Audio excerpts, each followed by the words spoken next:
আজ নদীতে ভাগ্যটা বেশ ভালোই ছিল, একটা টাটকা ইলিশ পেয়েছি। এবার এটা নিয়ে বাড়ি যাই, বউকে বলি সুন্দর করে ইলিশ পাটুরি বানাতে। ওগো, দেখো কি সুন্দর ইলিশ এনেছি।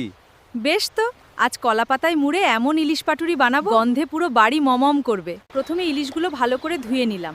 এবার এর সঙ্গে দেব সর্ষে বাটা, কাঁচা লঙ্কা বাটা, একটু হলুদ, লবণ আর সর্ষের তেল। সব মশলা ভালো করে মাখিয়ে কিছুক্ষণ রেখে দিলাম। এবার পরিষ্কার কলাপাতায় একটা ইলিশের টুকরো রাখছি। ওপরে আবার একটু সর্ষের মশলা আর সর্ষের তেল দিয়ে পাটুরি তৈরি করে এবার ভাপে বসিয়ে দেব। আহা, কি সুন্দর গন্ধ! তৈরি হয়ে গেল গ্রামের ঘরোয়া ইলিশ পাটুরি।